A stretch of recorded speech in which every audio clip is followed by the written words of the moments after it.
Hello everyone.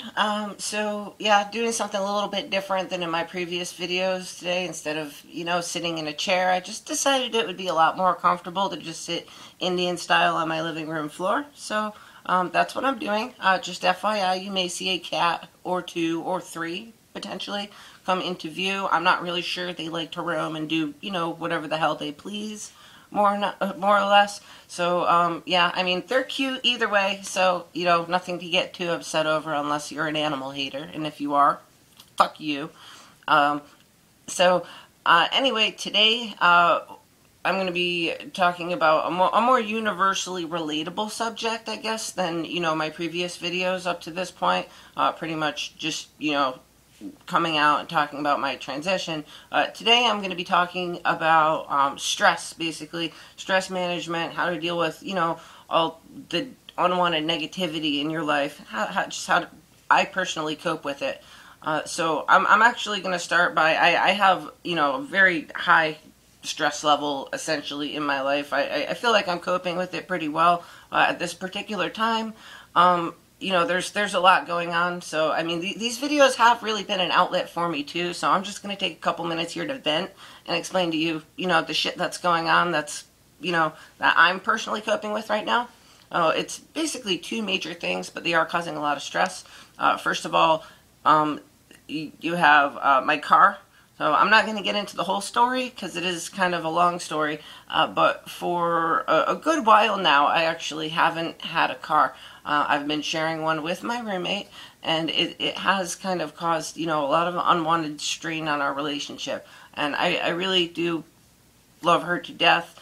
She's a great person, and this is just, causing a lot of tension between the two of us, and it kills me because I kind of got to a point for a little while where I was, dependent on her for rides and everything, and it just, I mean, it's not fair to her, and I realized that.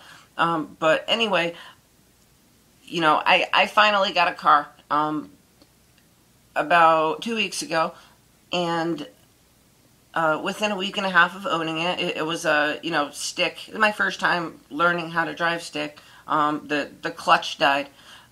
And this was like right after I got it. I wouldn't be surprised if it's partially my fault for learning how to drive stick in the first place. But any of you who've ever had to replace a clutch know that it's not very cheap. But so there's that basically. We had a little bit of a falling out, but kind of, fixed everything between me and my roommate basically before, I actually got the car, and I had gone through a period for, it was only about a week and a half, but I had to get rides basically and kind of, anyone that I could, because I live about 25-minute drive, 25 minutes from where I work, and it just, that was causing a lot of stress right there before I got the car, having to, get not only a ride to work, but a ride from work 5 days a week, essentially. So once I actually got the car, it was kind of like, freedom! It was like, I was living my life again, finally, and now I'm back to not having a car, and it creating, tension, basically. I mean, this is a little bit better this time because it will be fixed relatively soon, but it's just, I just spent pretty much everything that I had in my bank account getting this car, and now I'm trying to come up with the money basically to fix the clutch, and I've been working an insane amount of overtime at work, should be able to do it, but that's, stress point number one. Stress point number two, and this is the big one, I have to be to court on Thursday, so that's 2 days from today. I'll explain kind of what happened. I am working a third shift job right now, where I work at Ticket Network, and I basically, I had to work in the call center there for a good year and a half to be able to get moved up to this position, which I was really looking forward to. Still working it obviously, but one of the things that I was really excited about third shift actually was, there's only 2 of us working there at night, And normally, I mean, this is a company that has 500 plus employees, and it just, with the fact that I'm going to be starting hormone therapy really soon, it just seemed to work. I get to do my transition and I don't have to be around a whole heck of a lot of people, which that, was kind of a selling point for me. But either way, I, got moved to the fraud department, which is definitely, a move up from the call center. But it was third shift. So, it took me a little while to get adjusted to it sleep-wise.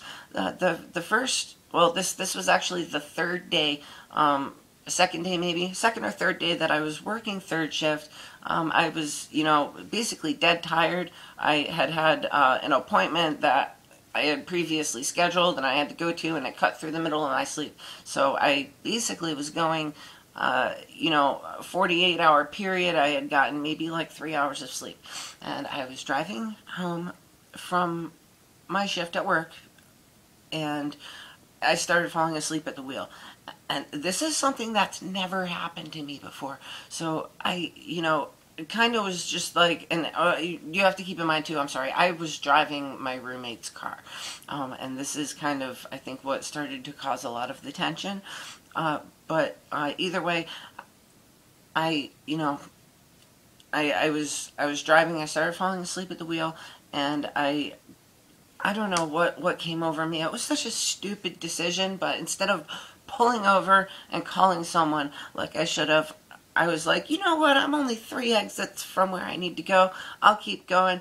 And it basically, I ended up going off the side of the road and hitting a guardrail. The car kind of swerved into the dirt, and the back kind of basically fishtailed into the guardrail. And it ended up, kind of doing a little bit of damage to the bumper, and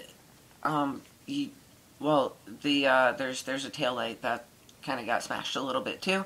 But either way, that kind of woke me up. It jolted me out of it, and I was maybe an exit from home at that point, and I,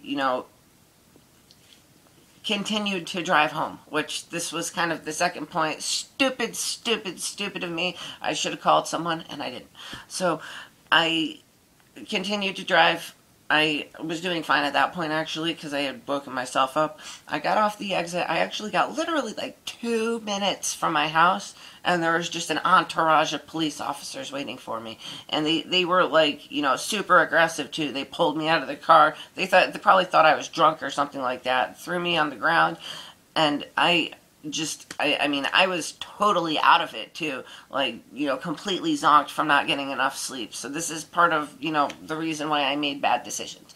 Either way, and this is what I have court for in 2 days. What I got was a reckless driving charge, first of all, and a charge for evading responsibility, which is basically like fleeing the scene of an accident, which I didn't even realize that was something, just hitting a guardrail. I didn't really cause any damage to the guardrail. I caused some damage to the car, but I had to go for my arraignment basically about a month ago, and come to find out, that I didn't think it was as serious as it was, but the prosecutor lady that I was talking to during the arraignment basically told me, this evading responsibility charge, you realize that the maximum penalty for this is up to 1 year in prison. And I was just like, I can't go to prison. I will get raped every day. I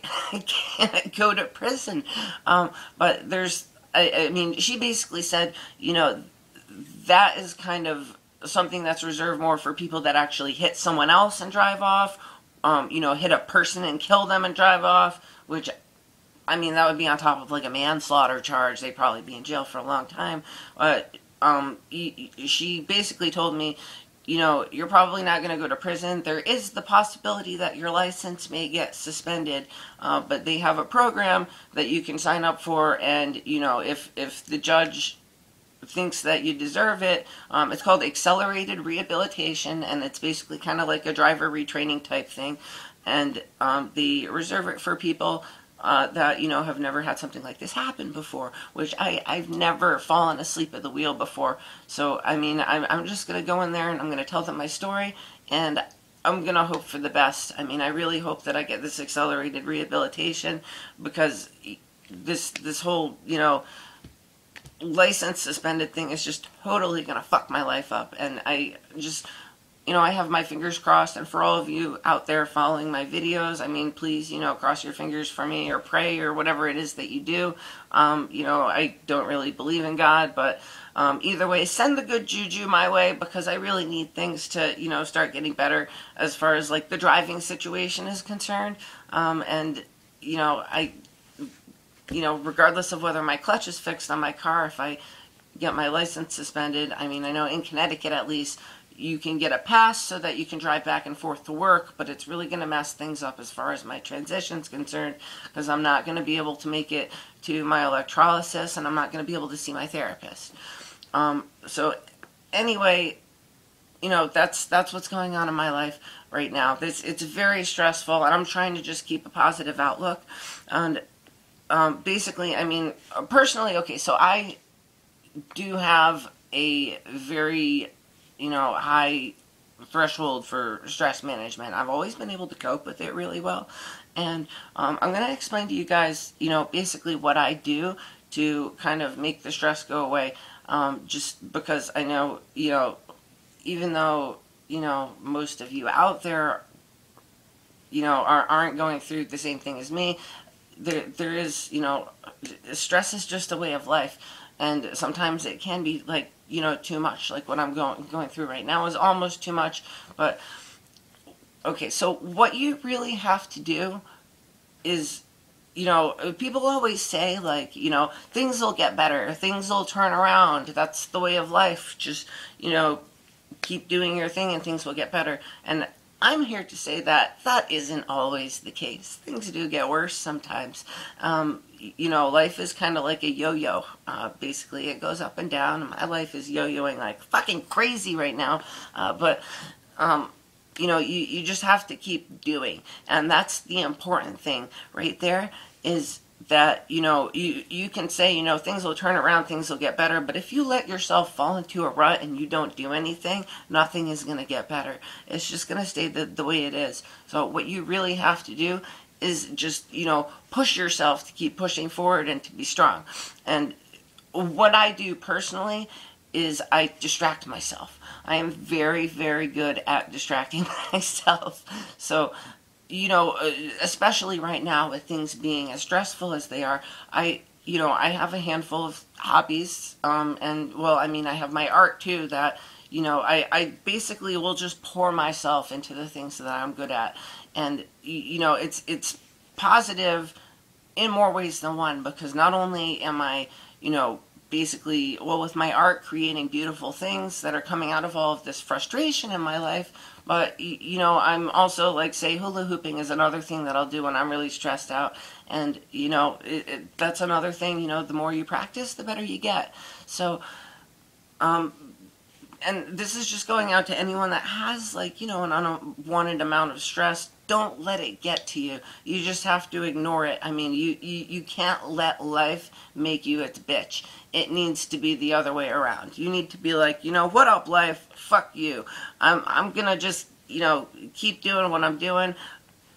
And any curveball that life throws in your way, just go with it.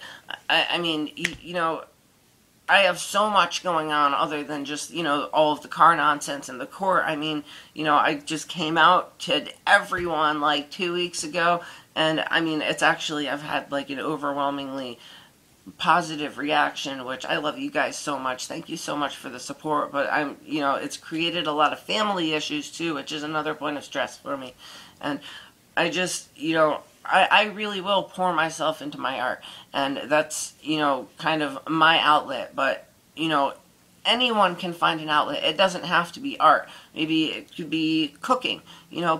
Find something that you have a passion for and do that instead of letting things get to you. Because if you just, sit there and think about all of the things that cause stress in your life, it's just going to stress you out more.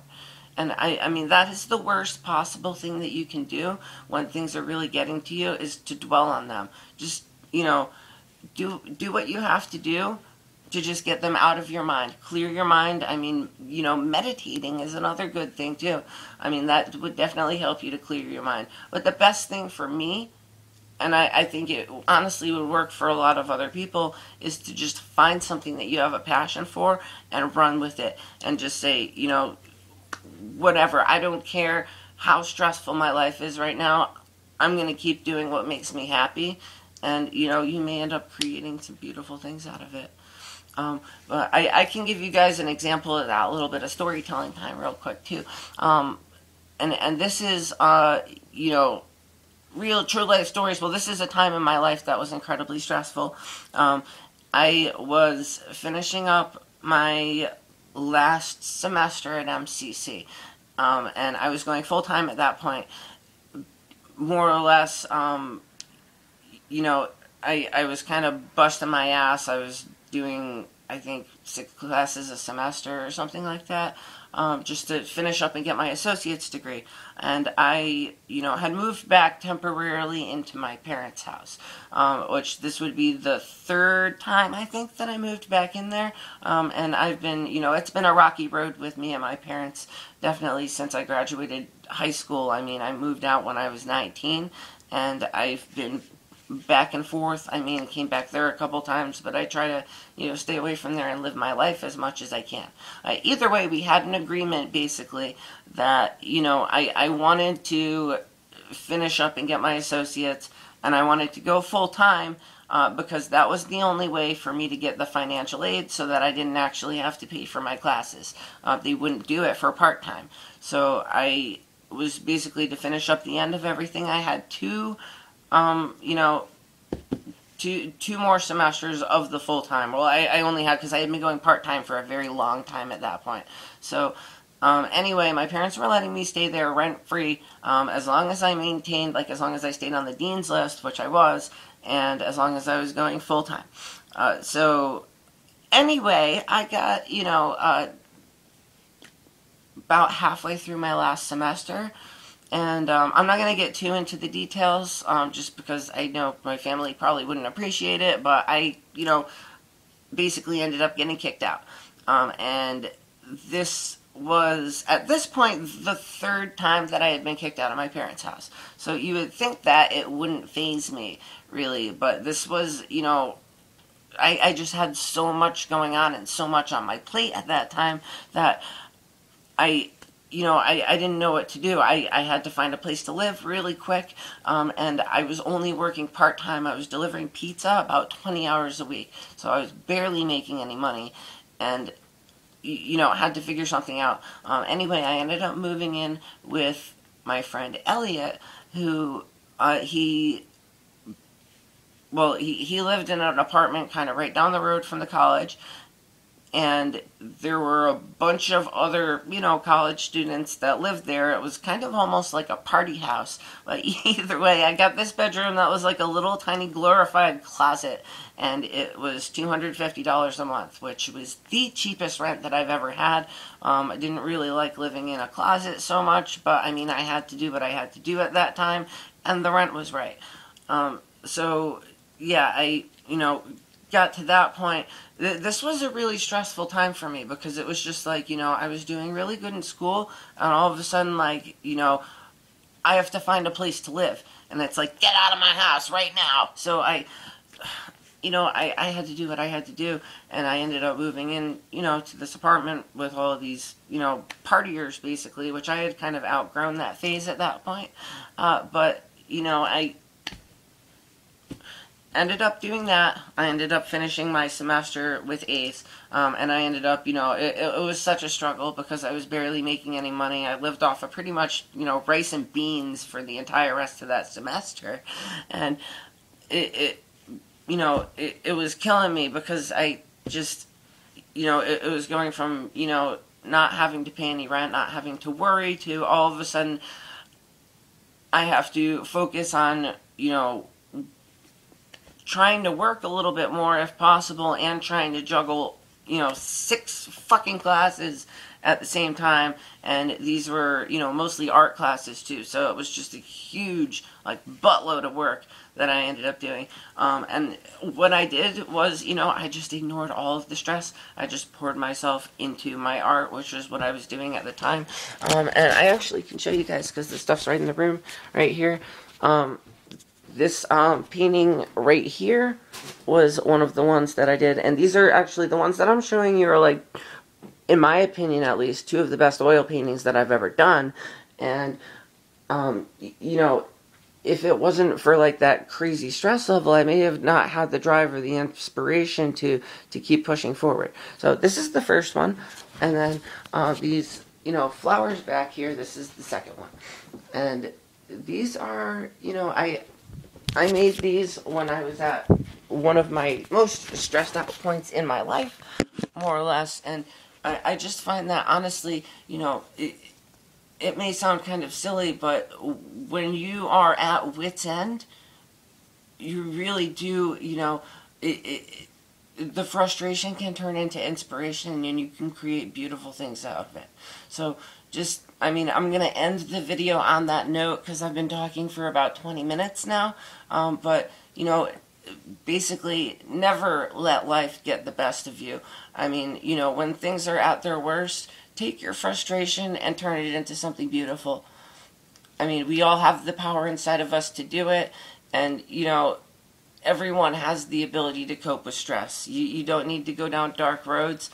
Just, you know, do what you're good at, pour your heart into it, and you know, you will create beautiful things, or you will do beautiful things, or inspire other people. Anyway, that's my video about stress. I hope it was informative. Either way, there will be plenty more of these videos coming. I really, again, do appreciate all of the support and the viewership from you guys. Even though, you know, I only really have a few hundred views. That is one thing, you know, with my struggle with money right now, because I'm putting so much money into my car. It's kind of gonna, you know, set me back on electrolysis. But if I start getting enough videos on here, I have monetized my channel, and I, you know, hopefully will make a little bit of money off my YouTube channel on the side. So, I mean, I do appreciate you guys continuing to watch my videos, because hopefully it'll help me to make a little bit of money to get out of the rut that I'm in right now. So, anyway, that's it. Until next time, see ya.